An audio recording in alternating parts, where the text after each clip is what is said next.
what's up everyone? Today's video, I will be dueling and commentating over myself because I'm the best you can put in the planet. Last but not least, I want to thank me.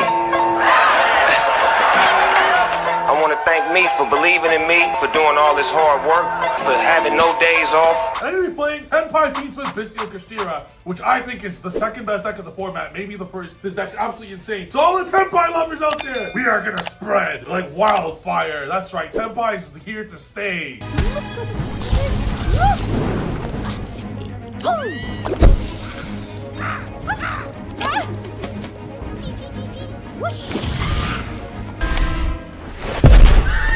Sorry, I know. Everyone hates Tenpai, but I don't care. I'm gonna spread Tenpai forever. Go Tenpai! I'm gonna show you guys how to play it properly as an engine, not as a shitter and loser deck that I hope I get 20k attack you. No, as an engine that forces your opponent to interact with it or they lose. So I'm gonna show you guys a replay right now that is absolutely epic. Me and my teammate went $200 for. And this deck's absolutely insane. So without further ado, let's get straight into this video. Before we do, I want everyone to go check out the description down below for the Rise Up Beatsman Masterclass. I want you guys to pay close attention here because this is going to teach you everything you need to know about this Tenpai deck, which is absolutely really good. And I do think I'm going to be posting a lot more of this moving forward because Tenpai is not dead, not by a long shot. And take this from a YCS champion, this deck's insane. If you guys would like a masterclass on this deck, let me know, because you're going to see how good this is. And it's not your, like, Tenpai players need more training than anyone in the universe. You guys fucking suck, no offense. But when done properly, I'm going to teach you guys how to run this shit. Look at this. Look at this, bro. Oh my god, I love this deck. I actually love this deck.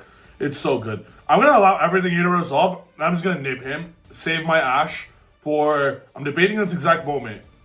I might Ash the first Rise Heal. I might Ash something laser. I'm literally expecting the second I see Beatsman, then I have to be Beatsman Rise Heal.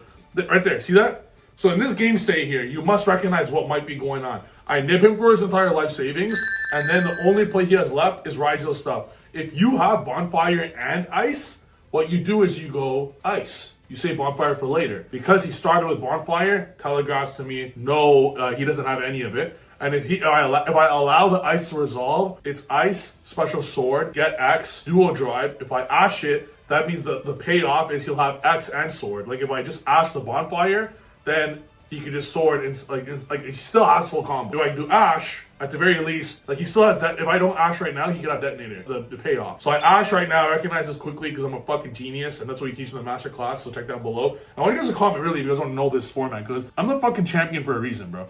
He just sets his Imperm here and passes like a good boy. And we draw Lubellion. The reason why Lubellion's so broken in this Tenpai deck is Lubellion will not only serve as a crazy interrupt against Feedsmith cards, crazy. The second we go Lubellion and hold Magnuma in our hand, he's not capable of resolving Lacrima or Requiem because we just get rid of it, right? So additionally, even if we just hold it or use it on his turn, the Magnuma will then be adding probably a Bestial, but the Regain or Seal, depending, the Magnuma will just get Jinroku or Pydra for follow-up. So all Lubellion or Magnuma equal the cards you're trying to go for OTK because you're not even typically trying to go for an OTK turn 1, like turn 2. Like, you know, typically Tenpai will be like, okay, you go first. Typically they go for OTK or they lose. This is not how you play this deck. You play a Tenpai control where you'd rather Lubellion for Magnamut or some shit, but then you Magnamut, you try to OTK turn 4, if that makes sense. Alright, so I'm gonna get to this point. Lubellion, Magnamut. Here, we should be saving the Magnamut because we're gonna get the trap not in here. And I wanna force my opponent to see, I still wanna go into Fiendsmith stuff because if I go second summoning get Pydra, oh, let me tell you guys, he is gonna Imperm or Veiler well, he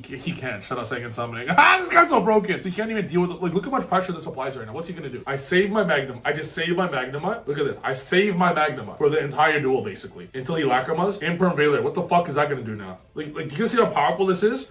And let's say, for example, somehow this was stopped or whatever. I could just go, look, I could Pydra. Look at this. I could Pydra right now, get Sengen Kaiman, and then Nibiru and Pydra could go into Moon of the Close Heaven. I could do all of my Fiendsmith plays. I could clear the back row. I could put up Caesar. I could do all that shit. And then battle phase, enter battle. He's forced to do this now. Magnum, I get rid of that. And then Kaiman in battle. Like, it's so good. It's actually so good. I hope I go Moon here. Yeah, Moon is the only play. Oh my god, that's so clean. Like, bro, this is actually insane. And if that got Ash, like let's say the punish is Ash, sure, Kaiman resolves and I get summon Fenrir. That's a cool thing with Fenrir in hand. He Veilers that, I'm like, literally no problem. We Magnum up, get rid of our own card. There must have been a reason why I didn't get rid of Engraver. Oh, I remember why I left Engraver for, I'm so genius. Like, my head is so big, like my biceps. I'll explain why. So we kept in the Engraver because when he goes Lacrima Requiem, right? I want the Engraver to summon it back with Lina. That's right, Lina, the Light Charmer. That's in our deck because we're genius. So I wanted to save that as a Lina, the Light Charmer play, because then that could get Lina, Light Charmer, get Engraver, equip Requiem, which we haven't used yet because we don't have access to Engraver, right? And then pop the token, go for game. So that's what I'm doing here. He must be thinking, what a crazy guy. I wanted the Engraver in the graveyard for him. So we go Lubellion. Now he's forced to do this, otherwise we're gonna get Regain for free. Sure, bro. You think we care about the trap, bro? What the hell? I don't care. The second he summons that, we use our own trap to send our own Engraver, so we get a free extra +1 monster. That's why we want to discard. Like, what a great play. If they ever get rid of your Engraver, if you access the trap, but they like find a way to Veiler Lacrima or Bestial your Engraver before you use it or some shit like that, you could just get it to get Engraver in rotation quickly, so you can still use it on this turn. Lacrima send trap. I don't give a shit. Lubellion get Regain. I'm gonna summon Engraver here. Anything, Requiem. Like, there's just so much pressure right now. Gonna get rid of that. We can Chaos. We can do so much shit. Chaos Angel. Look at this genius play. Now he only has one card left in hand. Still main phase because of second summoning. Can't out anything. I'm gonna still use Genroku. Now there's a few lines here. I could have lined, but what does Lina give me in that scenario? There's no Princess at Fire. I could summon Engrave. Like, I already went through that. It doesn't really help to get that free Hydra. I'm gonna get Genroku here. Still main phase in case anybody uses scoops. So I would have got the full Transcendent, etc. Battle phase, kill him. So that was game 1 masterclass. That was a fucking incredible performance there. Not to toot my own horn, but I'm a genius. So now he's going first with an absolutely custom hand. The hand he has right now is unbeatable by any hand in Yu-Gi-Oh! Literally. Like, this is unbeatable. This is entirely unbeatable. Bonfire, cross out, call by, D-barrier. With an extender. Unbeatable. Because when he goes Bonfire Ice, he's just cross-outing and call buying everything I do. So that's a custom hand. Congratulations to our opponent with a custom. Like, this is like probably the best hand in Yu-Gi-Oh! History. And trust me, I know. I built the deck. I built Rise of Fiendsmith. He's playing my creation. This is the greatest hand I ever created. It won me many games in my YCS victory. So don't worry, I totally understand. We're not winning this game, but that's okay because we're gonna win game 3 most likely. But I just want you guys to see if he didn't have one call by or one cross out, we won this game. Even though our hand looks a little shady with double Fenrirs, yeah, we're actually there's no way we can win this game. Requiem's gone, which is good. Because the Grand Game will help us. We force him to make Chaos Angel basically instead of Necroquip, Sequence, all that stuff. And I'm still chilling because I'm like, yo, I'm just going to ogre this till we win the game. And then he cross outs. I'm like, yo, this guy's insane. There's one small line. Yeah, there's just no way to win because of D-Bear. We like, bro, it's a custom hand. Congratulations to him. Now we're going to go to game 3. And side note, I actually like going second with our deck for obvious reasons. Like, you're playing fucking Tenpai with 20 hand traps. Like, going second is insane for our deck. We almost want to, but we still prefer to go first. So here we're going to go with this one. I'm going to give him Sangan Summoning, and we're going to give ourselves Right Soft. We're going to get Fenrir in rotation. I'm going to go Fenrir. We're going to add... Set rotation is great because it's just another special summon extender. He's going to Ash that. I'm like, I don't give a fuck. Who gives a shit, dude? That's the beauty of this deck. What are you going to Ash? Everything? There's just too much shit you got to stop. So next, we're going to banish that. We're going to Magnum Up, get Regain out there. This is just too much shit. Now, we had an option here. Okay, I want you guys to see this play. Okay, so we went Fenrir, normal Lurie, this. We have 4 interrupts, basically. We have Baldrake, banish. We have Fenrir, banish. We have Veiler, and we have Baldrake, send. So you have 4 interruptions with unlimited follow-up. I want you guys to understand this term of unlimited follow-up. Even though these 4 interruptions seem kind of minor, Fenrir, Baldrake banish, Baldrake tribute to get rid of a synchro, a Veiler. I want you guys to understand the follow-up here. We're going to be drawing an extra card. Magnuma will be summoning itself to add at the end phase. We have a Fenrir follow-up, and we have full Tenpai OTK, which he doesn't know about. This is the beauty of the Tenpai control, where what's he going to do to the Genroku? Like, he has to OTK us, basically. We're going to start our turn with about 6 cards, one of which is Genroku. He's going to have some baby board, right? And he's most likely sided out a lot of his things because he's going second. So I'm going to show you how this will turn out. He's going to go special X here. Now, let me see his play to see if I agree with it. Cool thing where set rotation turns off the drawn in perm. Pretty cool. Do I agree with his X? Honestly, I don't agree with this play whatsoever. You have to get a little, I don't agree with this play. You should have gone for it with Ice. I know Fenrir will get a banish. I know that. But what if I just don't banish it? It's your almost only hope. You're not clearing my thing here with just Rizal cards. So immediately on X, I'm like, no problem. Summon Regain, a Magnemite effect, add at end phase. So immediately I'm like, bro, this duel might just already be over because he's playing Rizal Fiendsmith and he's stuck to Rizals. I would have taken the chance if I was him because there's no win con here for you to be, so he sends his own Sangan summoning. Sure, dude. With that, immediately I Ball Drake because if he goes Exciton, I'm not able to put Requiem back with my regain, and my regain doesn't get value. So now I drew Solemn, which is I'm going for game next turn, but it's still good for control if I'm trying to control him. So right now, his only play is Exciton, in which we're just gonna Veiler anyways and force him to keep going. Exciton also guarantees I don't die.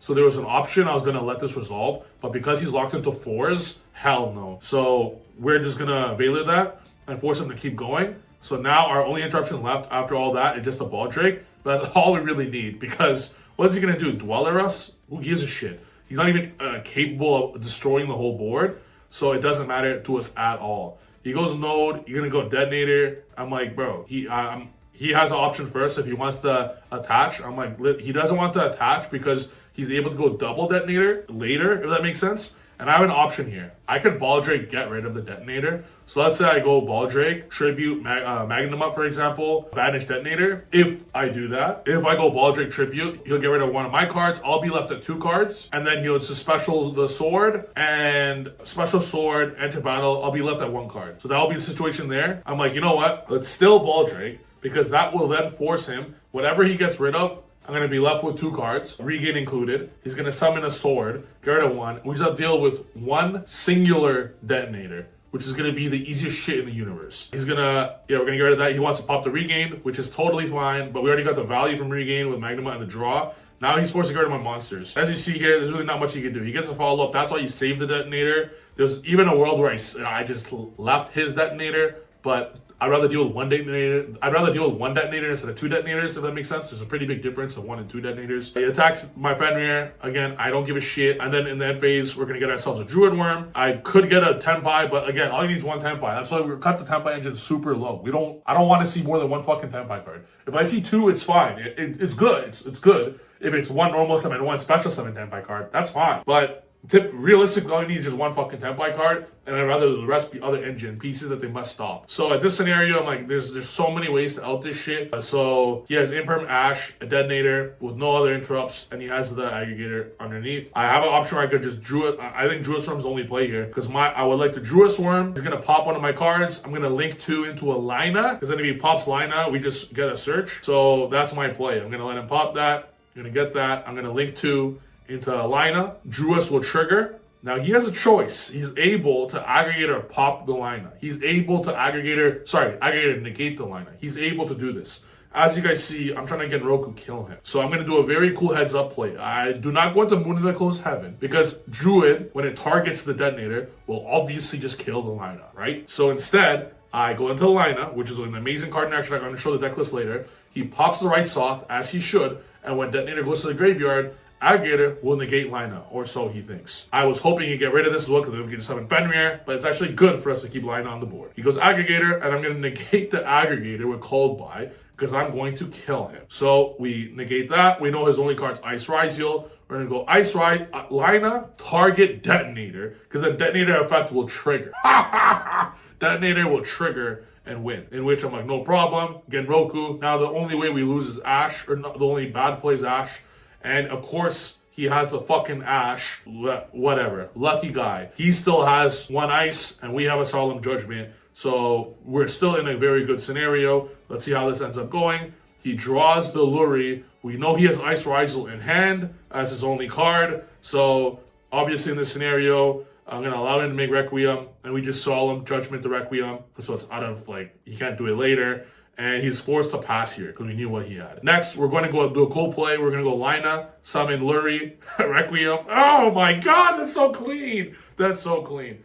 We're not done yet here. We're going to summon this. We're going to go Princess. And this is why Lina is so good in this deck. We go a Princess, special, again, Roku. You guys see that? Princess is once your first push of the Tenpais is done, you just special on turn 2 or 3 or 4 or 5 or 30. You go Princess special back. That same Tenpai push, the Genroku that got axed earlier, and now we go kill him. Well, yeah, I know I drew Fadra, but regardless of what we drew per turn, I wanted to show that this is 20,000 damage. That's why Lina and Sequence and Fiendsmith and cards that put themselves on board are so damn good in Tenpai, because you're able to do actual good plays, bait everything out, and then just Princess later to get these Tenpai cards back because they're all fires. And if you look at the graveyard, look, we didn't even draw broken. This is very average hand for everything. That's the deck. Hope you guys enjoy it. I'm gonna show you guys the deck profile now. This is the deck profile. I removed the Solemn Judgments for triple tactics cards, as you guys saw when I drew that in game 3. And the deck's absolutely insane. Like, it's really, really good. I have a whole video explaining the deck in specific. So if you guys want to see more of these videos, comment down below if you want to see more Tenpai. I might be taking it to the YCS. I don't know yet. I think it's really good. And I think it's a really solid meta call because people aren't expecting Tenpai.